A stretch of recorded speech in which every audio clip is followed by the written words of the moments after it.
Dyma ail ran edrych yn ôl ar ymrysona barddas yn y genedlaethol ers 2003.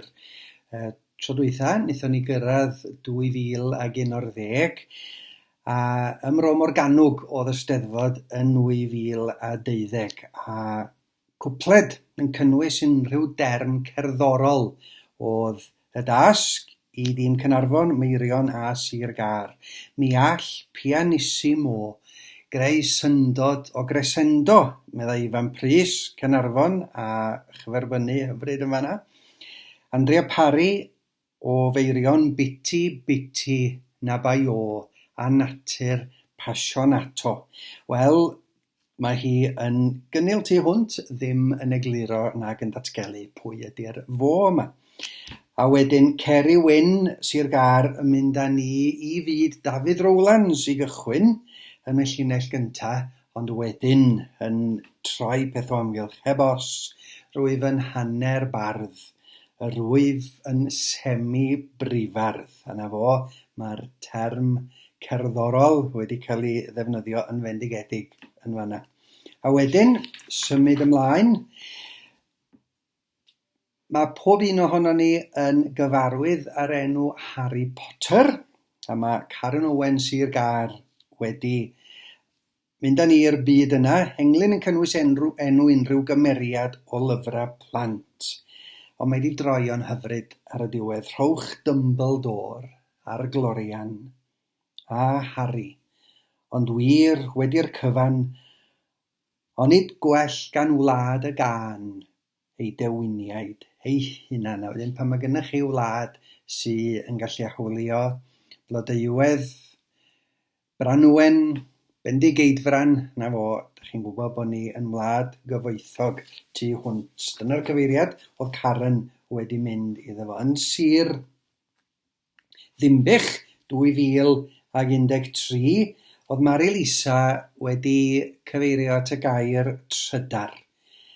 A ninnau yn ein henoed, trydar fu'r adar erioed. Alla hwnna fod yn gyfeiriad bod yr henoed ella wedi bod yn hir yn mynd i fyd trydar, ond alla fo hefyd gyfeirio at adar Rhiannon a'r hen gret. Os da chi'n clywed adar Rhiannon yn canu, wel, mae'ch amser chi ar ben yn anffodus.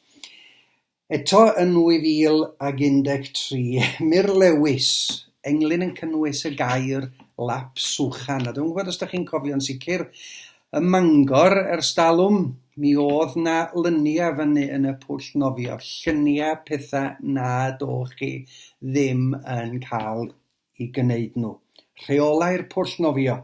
Dim rhochio a dim rhechan, a hefyd dim nofio yn yr unfan, dim pechu, dim canu can, pesychu na lapswchan. A na fo di gadael y gair tan y diwedd yn fanna.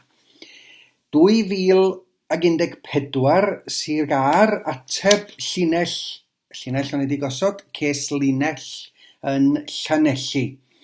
A mae'r tri di mynd i gyfeiriadau cwbl wahanol, a mae'r tri wedi taro deg. Ces linell yn Llanelli, medda Hedd Bledyn, yn foi hen, ni chofiaf hi. Mary George, ces linell yn Llanelli, un dda iawn, enillodd hi. A wedyn Ceri Wyn, ces linell yn Llanelli, un dylan, un wan yw hi. A na fo, wel, oedd o yn deud y gwir. Mi oedd hi'n llinell wan, ond oedd y tri ohonyn nhw wedi wneud gwirthiau efo hi. A tra bod ni yn Llanelli, mi osodis i am resyma amlwg, englyn yn cynnwys y gair sosban. Ac i'r cyfeiriad yma y Theirig Salisbury, mae'n cofio'r gân yn amlwg, lle bu Johnny Bach Drian yn greithiau. A gwir iaith y sosban heb obaith, magu'r baban yn Gymraeg, mae Mary Ann. Wel, na fo, a mae'r Gymraeg yn dal yn Llanelli ac yn parhau yn gryf, gobeithio. Ateb llinell gafodd y tri thîm, Caernarfon, Maldwyn a y disgyblaidd. A gyda llaw y disgyblaidd, wel, maen nhw'n cael y wobr am y tîm, mae'n siŵr sydd y tîm mwyaf ffotogenic erioed. Achos maen nhw'n dîm hollol balanced. Mae yna 2 o'r gogledd, mae yna 2 o'r de, mae yna 2 fachgen, mae yna 2 ferch.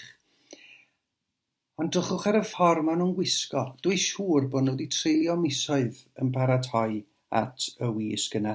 2 mewn lelog, 2 mewn glas, a Griff a Llyr yn asio yn berffaith efo'r pafiliwn tu ôl iddyn nhw. Catrin Haf-Jones, Wylaf, Cansa Morthwylyn, Hoeliais I, my fi fy hun, pwerus iawn yn fanna. Mae tlws John Glynn, a da ni'n cofio yn annwyl iawn am John Glynn. Mae tlws John Glynn yn cael ei dyfarnu i englyn y dydd gorau yr wythnos gan gynulleidfa ac unrhyw un sy'n yn dymuno cystadlu. Ond mi gaethon ni englyn i John Glynn gan Gruffydd Antur, y penceirthiaid. Aeth Eisteddfod hebo ti yn ei blaen, fel o'r blaen, ond leni, nid yr un, John, mohoni, nid un maes, yw'r maes i mi. Ac ym Maldwyn, mi osodis I lun tren. Dwi'n gosod llun yn aml iawn fel testun ar gyfer englyn, a dyma'r llun osodais I ym Maldwyn. A dyma englyn y deheubarth. Sŵn nos ar drysau'n hisian ei henw. Olwynion yn gwychian, ond fy'n hocyn fy hunan heno mwy sy'n ddarnau man. Wel, ydyn ni ddim yn gwybod be oedd wedi digwydd, mae'n rhyw fath o stori fer. A oedd y bachgen oedd ar y platfform ac yn gwylio'r tren yn mynd. A oedd o wedi cael ei wrthod neu dewis peidio mynd nath o. A dyna'r englyn enillodd blws coffa Arfon Williams am yr englyn gorau yn yr ymryson. Fel sawl un arall, mae Gwilym Fychan yn arbenigwr ar y digri a'r difri. Englyn yn cynnwys y gair golf digon diniwed. Dyna'r testun gaethon nhw. Ond dyma'r cyfeiriad at Gwilym Fychan, un syl fe ofynnais I an. Hai gwell, gem o golf, ne gusan, fel bi cesate bian, liw nos, fe ges hole in one. A dwi wedi methu penderfynu a di'r englyn yma yn gynnil tu hwnt neu yn hynod o anghynil. O gewch chi benderfynu. Eto ym Maldwyn, nes I osod y llinell nôl y sôn pan o'n i'n iau. Nôl y sôn pan o'n i'n iau. Ac mi ath Tom Morris a ni I gyfeiriad Ann Griffiths a sôn am y 2 ochr yma I gymeriad Ann Griffiths. Nôl y sôn pan o'n i'n iau. Rown i'n un ar y 9 y ffeiriau. Ond y sôn wedi dwysau yw am Ann, yr emynau ardderchog. Yn 2016 yn y Fenni, o'n I wedi gosod llinell dwi'n un, nes I roi bwlch fanna iddyn nhw gael rhoi unrhyw air dwi'n un, a dyna I gyd, gethyn nhw'n defus, Meuryn styria am funud, dwi'n un go hael, dyna I gyd. Iwan Rhys, dwi'n un gwyllt, dyna I gyd, a dwi angen diengyd. Wel, a mi nath, mi redodd o yn gyflym I ffwrdd o'r llwyfan.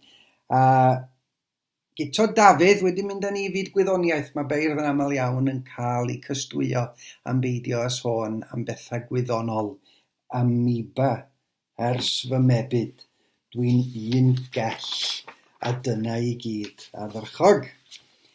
A symud ymlaen at rywun annwyl tu hwnt. Dafydd Islwyn, ac yn 2016, o'n i wedi gosod testyn englyn i Dafydd Islwyn a Susan wrth ddathlu i priodas aur. Ydyn ni yn cofio yn annwyl iawn ac yn gynnes iawn at Dafydd Islwyn ac at Susan ac at Angharad. A dyma'r un atha hi a'r un enillodd blws coffa Arfon Williams y flwyddyn honno. Dawn bob un i'r aduniad, ac eilio hynny'n gwyl y cariad aur yng ngeiriau Angharad. Diolch, diolch, mam a dad. Ydy ma'r gynghanedd ar ei gora pa ma'r gynghanedd ar ei symla. Diolch, diolch, mam a dad, gan dîm Sir Gar. Symud ymlaen i Fôn, postmon o testyn yr englyn cywaith. A mae tîm Ceredigion wedi mynd i gyfeiriad trawsfynydd ac i gyfeiriad yr ysgwrn ac yn dychmygu'r postmon yn cyrraedd. Efo'r llythyr nad oedd yr un postmon yn y cyfnod yna ac mewn unrhyw gyfnod a dweud y gwir isio mynd â fo. Bu llwybrau'r traws yn haws na hyn, y llwyth yn llai, ond rhyw gyndyn aros wyf ger y drws hyn. Mond oedi a mynd wedyn. Englyn yn cynnwys y llinell gwn yn iawn fod, unwaith eto ni wedi rhoi bwlch fanna, gwn yn iawn fod beth gen i.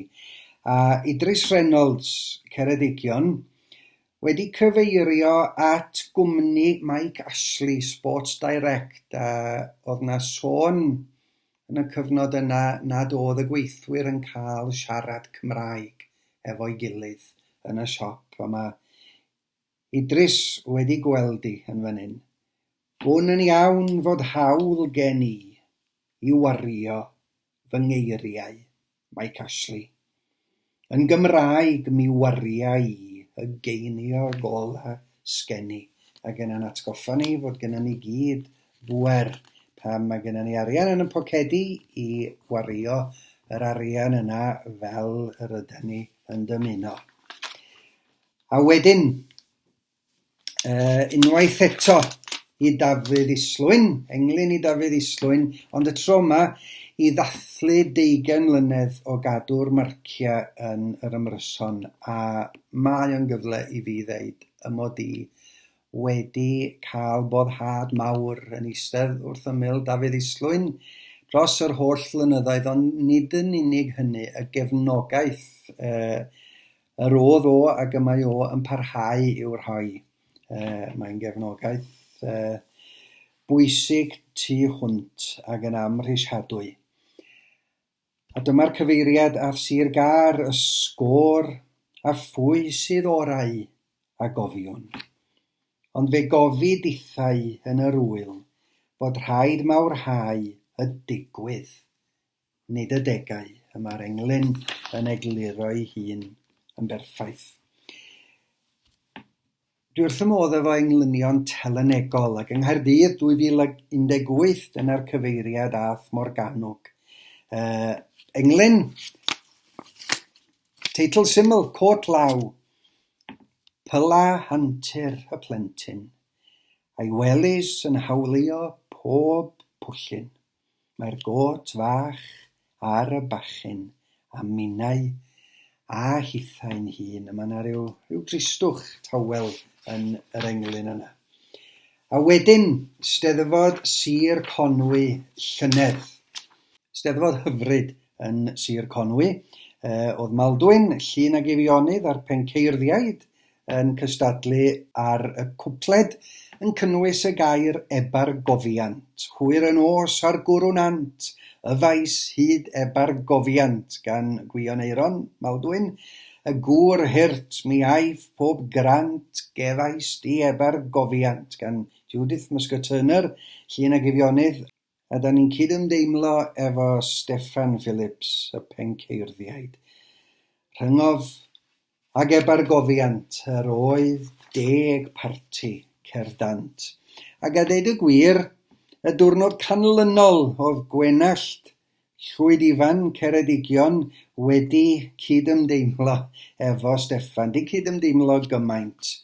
A Steffan yn ei canol, yr oedd 10 parti ar ôl. A chwpled hyfryd gan Manon Awst yn fan hyn hefyd. Yn y funud derfynol, yr oedd Gwenynen ar ôl. A mae di dod yn arferiad bellach i'r gynulleidfa alw unrhyw air maen nhw'n dymuno. A mae'r beirdd yn gofod mynd ati i lunio cwpled yn cynnwys y gair yna. Ac roedd Del Rhys yn y gynulleidfa ar y dydd Iau, a mi weiddodd o y gair cymod. Wel, oedd ei fab yn digwydd bod yn un o'r timoedd, ac o fath i'n drafodaeth fawr a oedd o wedi rhyw drefnu, ond na bod Del Rhys oedd wedi gweiddi allan y gair anodda alla fo feddwl amdano fo i wneud pethau'n anodd i Iwan Rhys. Ond oedd Iwan Rhys nôl efo cwpled ysgubol peryg, creu cwpled parod. Dad, come on, pam dweud cymod. A na fo, o Del yn chwerthu'n yn harti yn y gynulleidfa. Englyn yn cynnwys unrhyw air neu derm yn ymwneud â hyd. Dim hyd a lledrith. A mae'r eryll hopwd efo englyn hyfryd fan hyn. Fe fyddai yn rhyfeddach bob un haf. Pob un nos yn saffach a phob milltir yn hirach, tawn i'n byw fel plentyn bach. A John Hywyn yn llunio englyn cof am i'w wraig. Milltir sy'n mynd fel mellten, yw cerdded i'r cwrdd ger i llechen. Ond araf o'n deiaren yw'n ham i, heb gwmni gwen. Ie, milltir sy'n mynd fel mellten, ac mae'r blynyddoedd wedi mynd fel mellten, a da ni'n edrych ymlaen yr wythnos nesaf fel mae'n digwydd, nid at ymryson, ond Zoom ryson. Ac os gawn ni waith yr un mor safonol, wel, na fo, bydd hi'n Zoom ryson cofiadwy tu hwnt.